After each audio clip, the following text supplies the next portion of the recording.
Welcome into the latest edition of ESPN FC here on ESPN Plus. It's Wednesday. Thank you very much for joining us. I'm Dan Thomas. Later on in the show, exclusive interview with DeAndre Yedlin, really strong on how he adapted to life in the Premier League. Also talks about Christian Pulisic and why he's a big fan of promotion and relegation. As well as that, I'll be asking Craig Burley, if he was Manchester United, who would he choose? Jadon Sancho or Harry Kane? Plus, Julien Laurent and Frank Leboeuf with me. They are not happy with the members of the inaugural Hall of Fame that ESPN FC opened today. We'll start, though, as we always do, taking a look at how the coronavirus is affecting football around the world. Some big news today from MLS saying that they have postponed matches through June the 8th. Ali Moreno will be joining us a little later on to get his thoughts on that.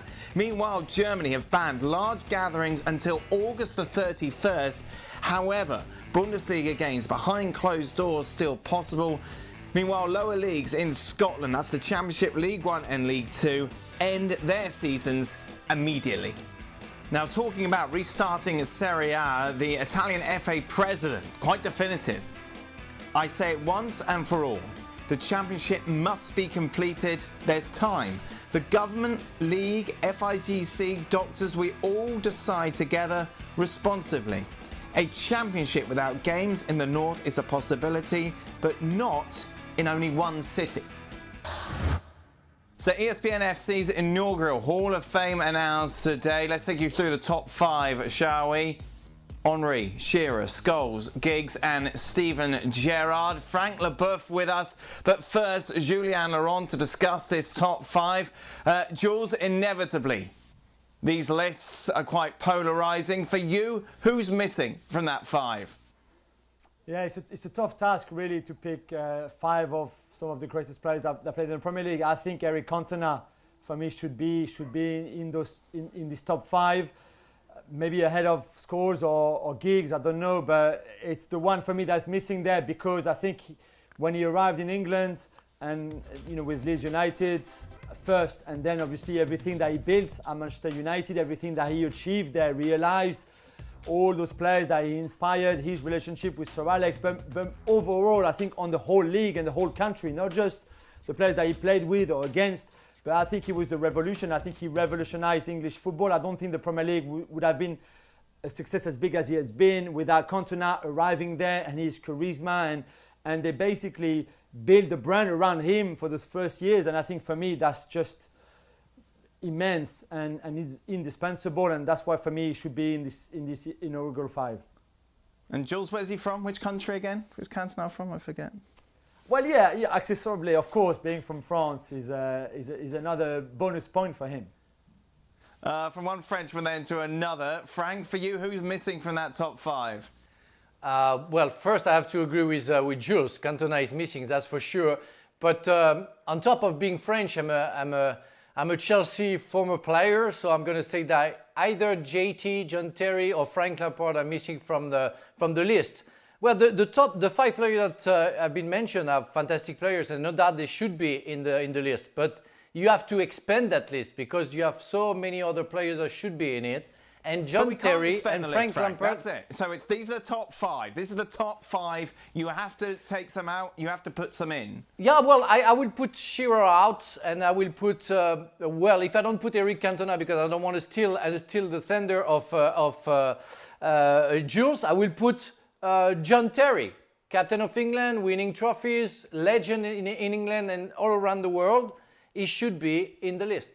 All right then, boys. Thierry Henry, no doubt, deserves to be in this list. I'm always fascinated with the relationship that Thierry Henry has with fans in England in comparison to those in France. Jules, for those who maybe aren't aware of it, just explain it. Yeah, I mean, the relationship that Thierry had with France is fascinating, not only because he won all those trophies, obviously the World Cup and the European Championship, but also because he had a sort of a loving, hating relationship with people in France. He certainly felt very early on that London and England were more his country than France in many ways, and I think it's not a surprise to see that he actually came back to live in London after his career, after he finished in MLS, for example. So this is fascinating. Then the play in itself, I don't think we need to talk too much about it. He was not just an incredible talent, but the personality, the determination, whether you liked it or not, but nothing was never good enough for Thierry. That's how he was brought up by his dad. He could score 5 goals, 6 goals as a 13-year-old, but it was never enough. The dad wanted 2, 3, 5, 4, 6 more goals. And I think as a professional, as a footballer, then Thierry kept that mindset. And I think that's what also separated him from the other great players. He was above that because of that kind of personality he had, as well as all the goals and all the talents. Frank, how would you explain the relationship the French have with Thierry Henry compared to the English? I think it's hard to say why French people don't really like Thierry Henry. He didn't play a lot in France. He played a little bit with Monaco and led very quickly to Italy, to Juventus, and then went to play for the Gunners and was very successful there. Of course, you have the game with national team against Ireland for the qualification of 2010 World Cup, when there was a controversy about what he did in the handball, and it didn't help to make sure that he was likable. There is a little bit of, for some people who think of that, a little bit of arrogance from Thierry Henry at some point, according to some journalists and some people in France. But like a little bit Eric Cantona. Eric Cantona is not really loved by the French population. They are more loved by the English than the French. They are two fantastic players, people that I know. They're very good people, but they are not very known by the population, and they are judged, maybe badly judged, but they are judged by the French people. On that subject, Jules, we mentioned Cantona. Who's on a higher pedestal, Henry or Eric Cantona? Oh, that's a good one. I mean, you've got I think the Holy Trilogy is Michel Platini, Zinedine Zidane, and Raymond Kopa, and then below that you probably have Thierry first because of the success that he had overall, which especially with the national team was much better than Cantona ever had. You know, the winning the World Cup, winning the Euros in Frank's team, where was always better than anything that Cantona ever achieved with the national team. He missed out on some competitions. He went to some, but didn't really play well there or shine or anything like that. So I think just for that, Thierry is probably a little bit ahead. But Cantona will always be the guy that French people always misunderstood, the one that never really found his way back home and then had to go away to find the success like he did with people that maybe loved him more and understood him more than the French would have ever done. Who's the better player for you, Henry or Cantona? Oh, that's two different generations, and I think in terms of, skill-wise, I'm more fond of Thierry Henry because of his pace, his stamina. Cantona was more an artist, and it's what he really did for Manchester United after his ban, and he came back and scored so many goals, and Manchester came back from far away against Newcastle, and they were winning 1-0 all the time. Cantona scoring otherwise all the time the only goals. So he really did something special for Manchester United, and it's why he became the king at Old Trafford.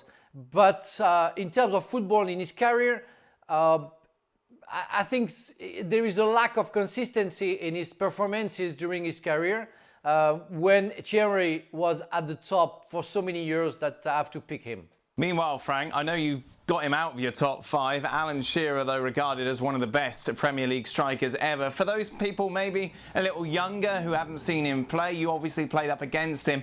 What was it about him that made him so good? He never gave up. He never gave up. He was an outstanding striker, always believing that he could score a goal, absolutely being sure that he would score a goal every game that he's going to play. He was a hard guy. He was an old generation type of striker. He broke my nose once, but not even looking at the ball, just looking at my nose and elbowing me like that, and so he broke my nose. But I think he broke so many central defender noses that we can never count how many he did. And but he was a fighter. He had the spirit that all English striker used to have, and you don't see anymore. So I have respect for him for what he did. and what he achieved, especially when he won the title with the Rovers, Blackburn Rovers. But I think he should have played in better teams to be really judged.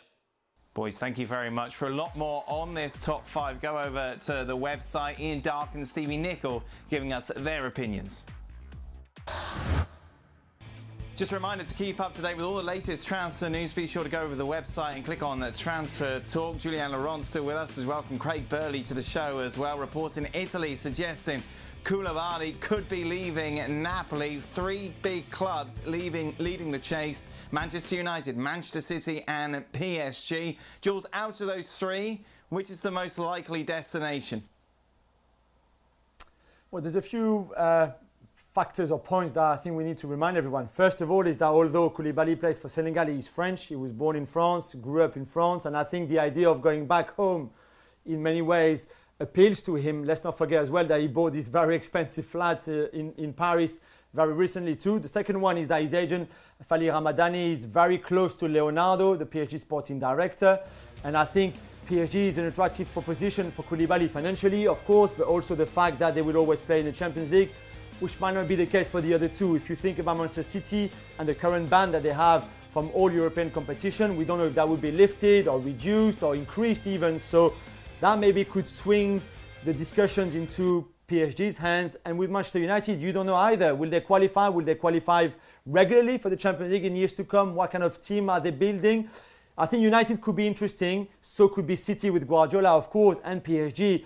I would still think that PSG, for me, have a little edge over the other 2. What you can't see at the moment is Jules is wearing his PSG shorts and socks, shin pads and boots, the whole shebang. Below his waist, today. Obviously. PSG's #1 fan.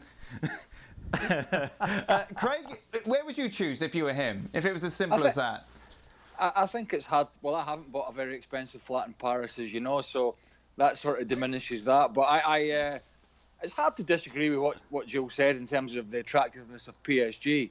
That being said, part of that equation would come down to, you know, what squad of PSG going to have come the summer or say the next 18 months, because there's no point Koulibaly going there at his age. He's going to be 29 in the summer, and so you're buying him, you're not going to get a sell on for him. So this is a big move for him, and if they sell Mbappe, if Neymar leaves, if it's decimated, the squad is decimated, they're no longer a big threat in the Champions League. So that's a big decision for him. City obviously have their issues in terms of playing in that competition. We don't know what's going to happen.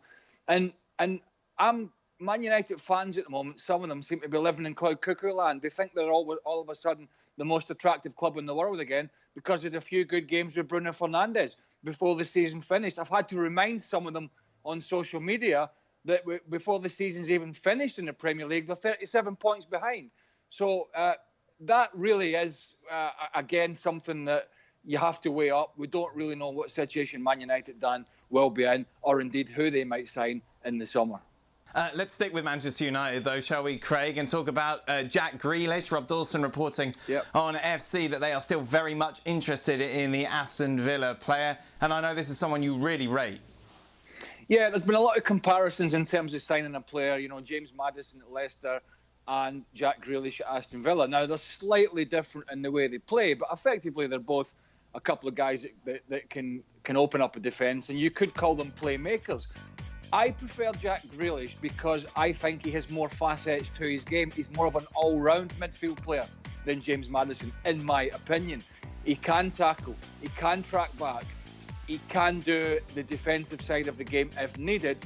Plus, he's a very clever player on the ball. His ball retention is excellent, and his eye for a pass is very, very good. I would not be surprised if United and others go after this player because I'm a big fan and I don't think I'm alone out there.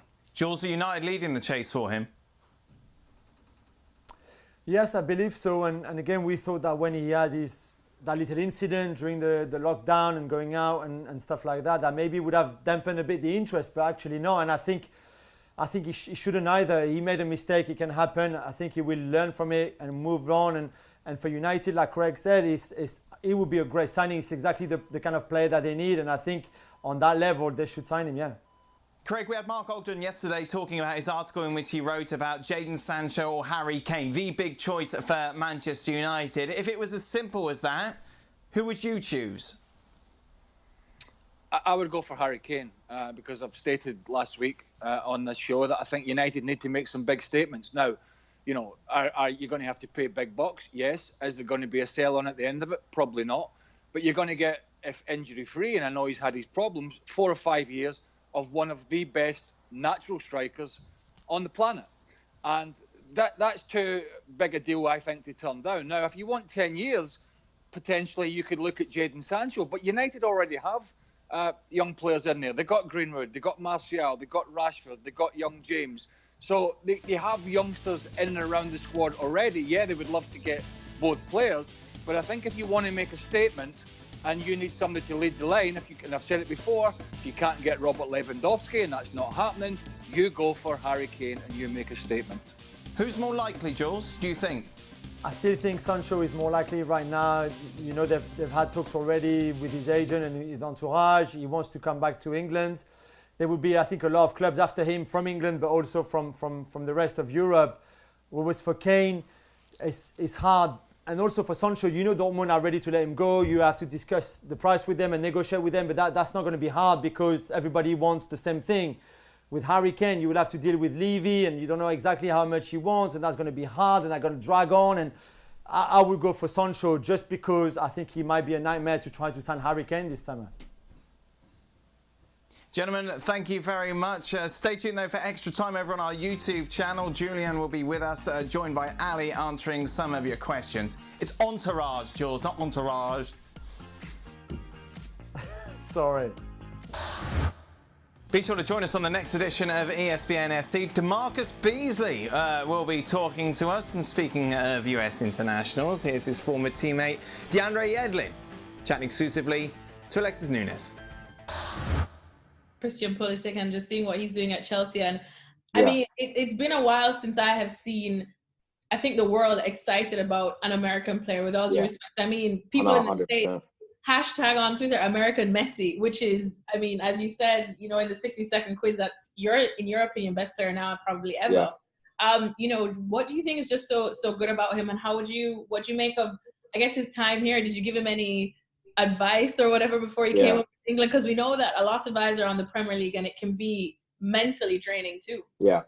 I think one of the best things about Christian is that he's quite humble and that he doesn't let the hype get to his head. And that was one of the things I told him. I said, listen, you're, you know, arguably, if not, going to be... We view it as not just a quote-unquote retirement league. Again, like with Jack Harrison, he says he absolutely disagrees with the fact that it's called a retirement league, but he still thinks there needs to be a little bit more incentive, because here you have promotion, relegation, so you literally 100%. Have people fighting for their life. Do you think that that's something that MLS kind of needs before it gets to that level? 100,000,000%. Mm-hmm. I think there's a different energy to when you win and lose a game in the MLS versus when you win and lose a game here. You know, it's that feeling that here every game matters. And in the MLS, I remember it's like literally the first game we were playing Montreal, I think, my first game playing with Seattle, and we lost. And I was like pissed off. Like I was really frustrated. And, you know, I remember they're saying, like, don't worry about it, like this and that. And obviously now you have to keep a balance of how you react to games and losses and wins and things like that. But I remember thinking, like, how can these guys be so, like, not angry about a loss? You know what I mean? And, you know, I think that plays a part in it. I think that also plays a part in the culture with, you know, with the kids there. You know, kids here are growing up knowing about relegation and how important it is and you know, things like that. And there's just not that feel for it yet. So I think if that got introduced, I don't know. And I don't know how you do it because, you know, obviously there's financial, you know, stipulations there, everything like that. But if they could figure out a way to do that, I think the league would become much more competitive, for sure. You know, I think, I just think people would take the league a bit more seriously. I mean, I don't think it's a retirement league by any means either, but obviously that's a perspective of, you know, people over here, and so it shouldn't be like that. You know what I mean? So something needs to be done so the league gets taken more seriously. And I think that'd be a great step. But like I said, I don't know the answer of how to do that. You know, there's a lot that goes into that. So. Now, for more of that interview, in fact, in its entirety, be sure to go over to our podcast center over on the website to download it. Now, from one US international who went to Europe to another, Zach Steffen has been chatting to Herculez Gomez. He's, of course, on loan at the moment at Dusseldorf, owned by Manchester City, and he was chatting to Herc about what it was like to compete with Ederson. The number one right now at City is Ederson. You want to push Ederson. What do you have to do to push him, a player like him? Oh, I mean, you see his feet? His feet are ridiculous. Yes. He's like messy with his feet. Yeah, I mean, I just gotta try and become. Yeah, I mean, I just have to push him to get better, and he's going to do the same thing if that is the case. And I'll get better from all the trainers, from the players. But I mean, if that's the scenario that's going to happen, my mentality would just to go there and work hard and have an open mind. Now, more clips from that exclusive interview with Zach Steffen will drop tomorrow on our YouTube page. Be sure to check it out. Over on the website, Jeff Carlisle writing about the plans for MLS. June 8th, the date where things could return. Well, Ali Moreno joins us now. Ali, I wanted to talk to you about what Don Garber had to say to Taylor Twellman this week with the possibility of maybe a tournament format to sort out this season. What do you think of it? Well, I think he mentioned the tournament format, but I think first and foremost, his priority and the priority of Major League Soccer is to get in as many games as possible. So you just mentioned the June 8th date. And if you do the math, okay, all right, that gives you about 5 months or so in which you have to fit in 32 games. In terms of the timing, I think it is doable to get that many games in if indeed you start by June 8th. However, this is the point that gets tricky, and it's the logistics, and it's the travel, and it's venues being available in certain times. And so that's when there has to be some flexibility from Major League Soccer, from the clubs, from everybody involved in saying, all right, how can we schedule games in a way in which we can actually accomplish that goal of getting as many games in as possible so that we have a true sense of what a regular season can be and should decide what your seeding is going into the playoffs. Now, if they're unable to get as many games as they want to make it a significant regular season, then I think that's when MLS is going to consider the possibility, all right, let's go into a tournament style format and kind of shift around a little bit what we're trying to do with the season. But I think first and foremost, as I said before, MLS's priority is, you know what, I think we can still get a season in and a significant regular season in and make sure that that is what we try to do. If we accomplish that, then we can set into what is it that we're going to do with the playoffs. Until then, I think it's fluid for MLS. I think they're willing to shift one way or the other. So it is really important, and I think this is the key thing. It's really important that June 8th date is a realistic one, and you really think of that as a starting point for Major League Soccer. Able to do that, then you're able to plan what comes next. Say that isn't achievable, and we're pushed up to August, September time where this tournament format may have to be implemented. As a player, would you mind that? You want to play. You're a player, you want to be out on the field. And after having sat for who knows how many months, you want to be out there on the field. But I have to say that it really puts a huge asterisk as to what the real weight and significance of a potential MLS Cup title would be, because it's a truncated season, because you don't have a body of work, because you don't really know exactly what the dynamics of this tournament are going to be. So as a player, you want to be out on the field, but also if you're going to win, you want to win the whole thing. And you want to make it significant, and you want to make it something that is worth your while and is the worthwhile of your teammates as well. And so if indeed we get to that point where you're talking about August, September, and now we don't really have a plan in place, it's tough to really take seriously what this season may look like. And so you ought to consider, I think, in my opinion, you ought to consider a different plan of action where the season maybe rolls over into next year, where maybe you take a winter break, where maybe you consider the possibility potentially of moving into a European type schedule, if for no other reason, for the fact that you have a built-in excuse to try to match up with the rest of the world. But to do a tournament style over a course of a month and try to make that a significant part of your history, I don't think it doesn't quite match. So for me, either you get all the games in that you can and then have a true playoff structure. But once it gets into that August, September kind of deal and you don't have anything really sorted out, then I don't know that a tournament style will do the trick. Ali Moreno, as always, thank you very much. Ali with me on Extra Time later on. Just a reminder, Gab and Jules doing 2 podcasts a week. A few of their guests on the last one. The new one will drop tomorrow. Meanwhile, my youngest son showed me this. Of course, people with a lot of time on their hands at the moment, including Coutinho.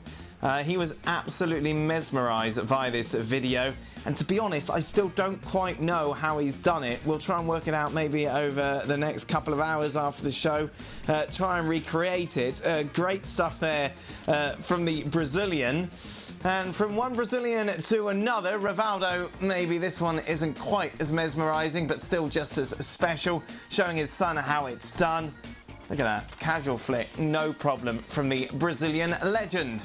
Well, that brings us to the end of today's show. Thank you to everyone who's been on. A special thanks to DeAndre Yedlin for talking to Alexis Nunes, Craig Burley, of course, with us, as well as Frank Leboeuf. Stay tuned for Extra Time. Julian and Ali taking your questions. Welcome into the latest edition of Extra Time. Thank you very much, as always, for your tweets. Ali Moreno is with us, as is Julian Laurent. Me and Jules are talking about the Baked Potato song, which is huge in the UK at the moment. If you haven't heard it, don't, because it will get stuck in your head forever. Isn't that right, Jules? It is right. Yeah, Matt Lucas, a comedian in the UK, doing an incredible job there and raising money for charity, for the NHS. But it's so catchy that if you start thinking about it and singing it like you've been doing on the show, then now I can't take it off my head. Yeah. Thank you, Baked Potato. It's awesome. Download it. Money goes to charity. It's fantastic. Right. Anyway. What's happening? No, do it. Right. Let's start, shall we? Jules, the best PSG player of all time. Whoa. Wow. Oh, that's a good one. There's obviously, in recent era, since the Qatari took over, there's a few options. Zlatan Ibrahimovic, of course. Even Edinson Cavani, in a way. Now that he's the top goal scorer in the club's history. I would still go for George Weah, because the years that he had at the club, some of the goals that he scored, and also that's when I was going to the stadium a lot and seeing him when I was growing up. He had such a big influence, and then what he went on to achieve as an African man. Also as a player in other clubs and you know, other leagues as well. I think I probably would go for George Weah, but that's really tight with a lot of other players at the club. Ali Moreno, hello. How are you? Hello, Dan. I'm doing well. How about yourself? Very well, thank you. What is the best national team that you've played against, with the exception of Brazil? Well, Brazil is a good one. Exception of Brazil, of course, Argentina would be the next one, certainly in South America. But I would say overall, Spain. We played Spain in preparation for Copa America 2011, and it was just impressive in how they could keep the ball. And as much as we ran around and it felt like we were on top of them and it felt like we were putting pressure on them, there was no pressure.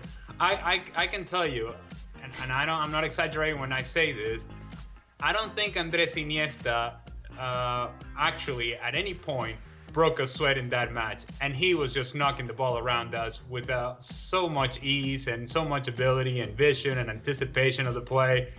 And for as much as we like to have played that game in a place that was really hot in Venezuela, and apparently we were gonna pressure Spain and squeeze the life out of them, yeah, that lasted about, I would say about 5 minutes, and then they kept the ball the rest of the game.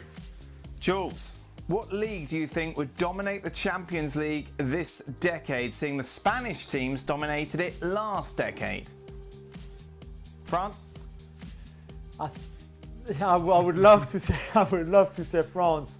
It would be really biased and not really objective. I think the Germans are really coming through with very strong other generation for some of them, but also some project. Bayern Munich will always be contenders anyway. But then, if you look at what they're doing at RB Leipzig, for example, what they're doing at Borussia Dortmund, even what they bring together at Bayer Leverkusen, even if they will lose Kai Havertz eventually at some point, maybe even this summer. But I like what all those clubs are doing. If you think that maybe at some point Schalke or Hamburg will go back to be the powerhouse that they used to be, I think German football could have something very interesting for those 10 years to come.